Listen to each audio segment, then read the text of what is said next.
Baik, Assalamualaikum warahmatullahi wabarakatuh. Perkenalkan, nama saya Haidi Rafi Bintang Sentari Lubis dengan NIM A11 2022 13982 dari mata kuliah penambangan data kelompok A11 4502 yang Bapak Fahri Alzami ajar. Kali ini di video saya akan mengerjakan UTS take home yang diberikan oleh Bapak, yaitu menguji dataset Diabetes Health Indicators, yang dimana datasetnya adalah tentang diabetes binary. Lalu, baik sebelum itu, ini adalah perintah-perintah yang diberikan oleh Pak Fahri. Saya akan mengerjakan 13 perintah yang diberikan. Nah, tertulis bahwa misalkan tanda 0 merupakan di mana sang data atau recordnya itu tidak memiliki diabetes. Sedangkan jika tanda itu berangka 1, maka orang tersebut memiliki diabetes atau pre-diabetes.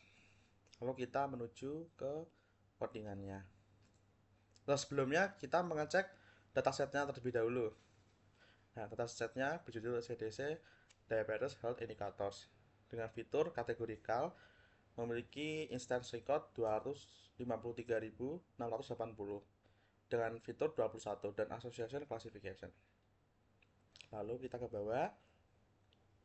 Di sini terdapat keterangan bahwa data tidak memiliki eh data yang memiliki missing value itu tidak ada. Nah, bisa kita lihat di variable tablesnya ada fitur banyak, ada berapa ini, 1 2 3 4 5 6 7 8 9 10, ada lebih dari 10, ada berapa ya, ada 23 fitur yang diberikan.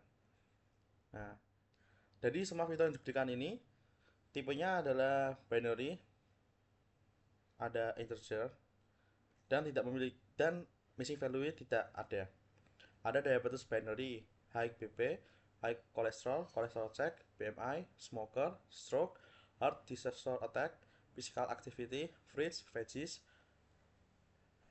heavy alcohol consume, any healthcare, not DOCBC cause, gen health, mental health, physical health, different work, sex, age, education, dan juga income. Nah, di sini ini adalah data yang akan kita uji untuk mengetes kebenaran tentang diabetes binary-nya. Lalu kita menuju ke Google Colab. Sebelumnya sudah saya saran karena memakan waktu yang lumayan. Lalu untuk soal yang pertama adalah untuk soal yang pertama adalah log dataset sehingga bisa diolah datanya. Nah, pertama-tama kita mengubah folder name yang untuk mengambil dataset yang telah diberikan. Dataset saya taruh pada collab notebook saya dengan folder UTS mining yang kita menggunakan Diabetes Binary Health Indicators BRFS S2015.csv. Nah, lalu setelah kita load, kita bisa memasukkan fitur yang ingin kita ambil. Nah, di situ kita mengambil semua fiturnya, yaitu adalah diabetes binary, high blood pressure, high cholesterol, cholesterol check, BMI, smoker, stroke, heart disorder attack, physical activity, fruits, veggies, heavy alcohol consume, any healthcare, not dog because, gen health, mental health, physical health, div work, sex, age, education, dan income. Nah, di sini adalah nama dataset yang kita ambil tadi sebelumnya. Lalu telah terlihat ada banyak ini. Nah, lalu selanjutnya adalah setelah kita memasukkan nama fitur dataset, lalu kita akan mengecek cek dataset yang memiliki value yang kosong. Nah, dengan kode seperti ini. Lalu hasil dari outputnya adalah bahwa semua fitur yang diberikan tidak memiliki value yang kosong alias 0. Jadi kita tidak perlu mengubahnya sama sekali. Lalu lalu kita akan masuk ke soal drop perintah drop data duplikat. Kita cek terlebih dahulu ada berapa data duplikat yang ada.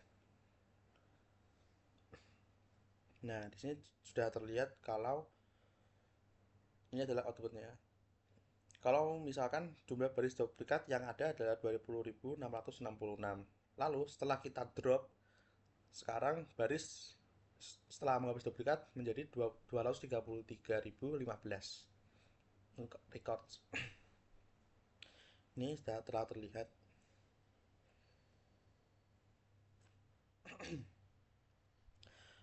Lalu setelah itu kita akan memvisualisasikan 17 fitur dengan bar chart. Nah, ini adalah fitur-fitur yang telah berhasil saya visualisasikan. Saya akan menjelaskan hanya beberapa fitur saja dari distribution of diabetes binary. Nah, di sini terlihat bahwa kurang dari 200.000 records bertanda 0, yang artinya berarti kurang dari 200.000 records orang tidak memiliki diabetes. Sedangkan kurang dari 50.000 orang bertanda 1, alias kurang dari 50.000 orang memiliki diabetes atau pre-diabetes. Lalu ada di tabel berikutnya distribution of high blood pressure, tekanan darah tinggi. Nah, di sini terlihat kalau hampir 125.000 orang, 125.000 record memiliki tidak memiliki tekanan darah yang tinggi, sedangkan 100.000 lebih sedikit record memiliki tekanan darah yang tinggi. Lalu di sini ada distribution of high cholesterol. Nah, sama seperti dengan tekanan darah tinggi, sekitar 125.000 record tidak memiliki kolesterol yang tinggi dan sekitar 100.000 record memiliki kolesterol yang tinggi. Lalu di sini ada distribusi of smoker, yang dimana terlihat dengan jelas bahwa 125.000 record tidak memiliki riwayat perokok dan 100.000 lebih memiliki riwayat perokok. Nah, dan di sini ada distribution of stroke. Sekitar 200.000 lebih record tidak memiliki riwayat stroke dan kurang dari 50.000, bahkan mungkin kurang dari 10.000 memiliki riwayat stroke. Nah, itu saja. Yang lainnya sudah terlihat dengan jelas di sini ya. Ada distribution of physical activity, fruits, veggies, heavy alcohol consume, and healthcare, dan lain-lain.